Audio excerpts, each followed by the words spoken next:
مطلب وہ جو کیفیت ایسی ہوئی کہ خلافت کئی دنوں تک لوگوں نے انکار کیا، اور اس حالت میں حضرت علی رضی اللہ تعالیٰ عنہ مجبوراً لینے پر مجبور. اور ظاہر ہے کوئی بھی دن مسلمانوں کا یا اسلامی کسی بھی زندگی کا نہیں ایسا جانا چاہیے کہ اس میں کوئی خلیفہ یا حکمراں نہ ہو.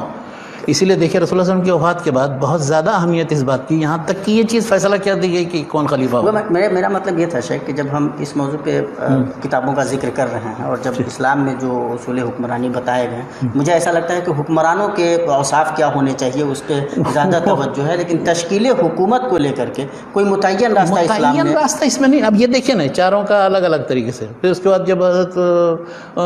علی کے مقابلے میں پھر حضرت معاویہ نے وہاں خلافت کا دعویٰ کر دیا، اور اس کے بعد پھر وہ جنگیں ہوئی وغیرہ، یہاں تک کہ حضرت حسن نے پھر اس کے بعد تنازل کر لیا ان کو جب بنایا. تو اس کے بعد یہ جو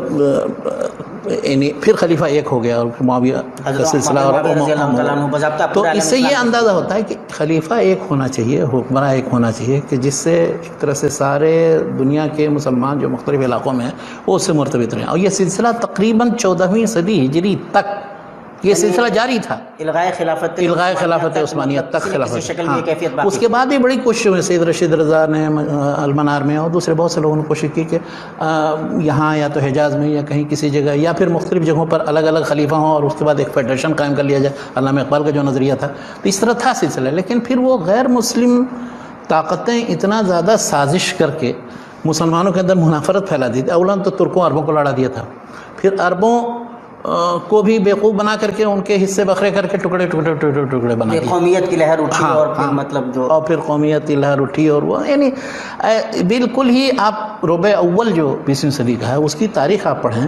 اور اس میں کس طرح سے کیا سازش کی گئی، تو آپ اندازہ لگائیں کہ اس وقت جو ہم بیوقوف بنائے جا رہے ہیں دنیا کے مختلف طاقتوں کے ذریعے، یہ سلسلہ 20ویں صدی کے شروع سے قائم ہے. اور ہمیشہ ہم جب بیوقوف بن جاتے ہیں، جب 150 سال کے بعد پھر آنکھ کھلتی ہے،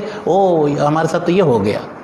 اور یہ پورا جو ماضی جو تھا اور سلسلہ جو چلا آ رہا. خیر میں کہہ رہا تھا یہ کہ یہ اسلامی اصول حکمرانی سے متعلق بنیادی اصول و قواعد، مثلا شورا ہو گیا، امرهم شورا بینہم، ٹھیک ہے. خلیفہ جو ہے یعنی عادل ہونا چاہیے اور اس کے لیے جو بنیادی شرائط ہیں وہ ہونے چاہیے. اور اگر قریش کا ہونے کی شرط اس لیے لگائی گئی تھی کہ عرب جو ہے بغیر قریش کی اطاعت نہیں کر سکتے، آسانی سے نہیں قبول. لیکن اب یہ نہیں ہے کہ وہ قریش میں خلیفہ ہوگا تو قیامت تک ہر وقت قریشی کو ڈھونڈا جائے گا، نہیں. بلکہ جہاں مسلمان رہیں گے ظاہر ہے تو وہاں جو ان میں جو افضل ترین ہوگا یا اچھا ہوگا یا عادل ہوگا وہ. تو ان موضوعات پہ جو کتابیں اس وقت جن کتابوں کا ذکر ہوا، اگر ان کو پڑھ لیا جائے تو یہ ساری چیزیں جو تحریکات اٹھ رہی تھیں، ہاں یہ جو کتابیں جو اس کے رد میں لکھی گئی ہیں الاسلام اصول الحکم کے،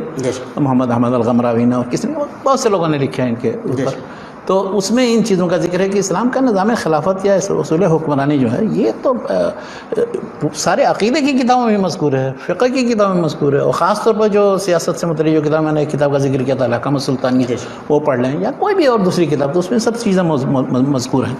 لیکن ہوا یہ کہ بعد کے ادوار میں اب خلیفہ کے سلسلے میں، بلکہ خلیفہ وہ دوسری طاقتوں یا قوموں یا بعض گروپ کا اعلی کار بن گیا. اب وہ اس کو جب چاہتے تھے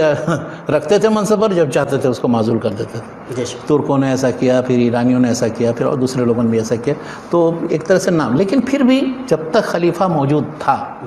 اور خاص طور پر خلفائے عثمانی یعنی عثمانی خلافت میں جتنے لوگ تھے، ان ادوار میں کہ جب مسلمانوں کا زوال ہوا، اس زوال کے وقت میں بھی اتنی ہیبت طاری تھی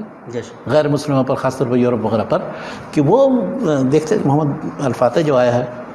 9ویں صدی میں، تو اس وقت سے لے کر کے اور تقریباً آپ 13ویں صدی کے اخیر تک تقریباً دیکھیں کہ وہاں باقاعدہ یعنی ترکی کی طرف سے ترکی افواج اور ترکی قوت جو تھی وہ یورپ کے مختلف ملکوں میں تقریباً ان کا اثر تھا، اور وہاں جا کر کے تو اسی چیز کا ان کو قلق تھا کہ ہم لوگوں نے صلیبی جنگوں میں ادھر بیت المقدس پر اگر قبضہ کر لیا بھی تو اس کے نتیجے میں جو پھر رد عمل ہوا، اور پھر اس کے بعد پھر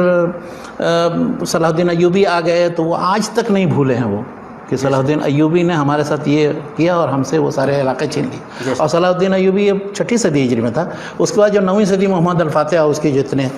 تقریباً 2 صدیوں تک جیسے وہ سارے یورپ، خاص طور پر جو مشرقی اور مغربی یورپ کے مختلف ممالک، یہ اس کے ترک و تاز کے زیر اثر تھے ترکوں کے.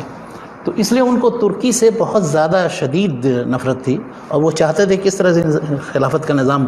بکھر جائے اور وہ ترکوں کو کس طرح سے عربوں سے الگ کر دیا. چنانچہ اس میں وہ کامیاب ہوئے، اور یہ حقیقت، یہ تاریخی حقیقت ہے. اس کو اگر ان سب چیزوں تو خود ہی ترک نادر نے مطلب جو ہے نا خود ہی کیا کہتے ہیں خلافت اتار دی، تو کیا بولا جا سکتا ہے؟ اس کے لیے راہ ہموار کس نے کی، اور کس نے ان کو یہ چیز سمجھائی؟ کس نے عربوں کو یہ سمجھایا کہ یہ جو لائن اسلام آباد سے لے کر کے اور مدینہ تک جو ریلوے لائن بچھی ہوئی تھی، اس کو اکھاڑ پکھاڑ کر کے پھینک دو، اس ترکی اور عربی عداوت کی وجہ سے. خود انہوں نے اپنے پاؤں پر کلہاڑی مار کر کے یہ کیا، اور یہ اس لیے کیا تھا کہ ترکی فوج یا امداد یا کچھ نہ آ سکے یہاں عربوں کی سرکوبی کے لیے. یہ اس کو یہ سمجھایا تھا. بہرحال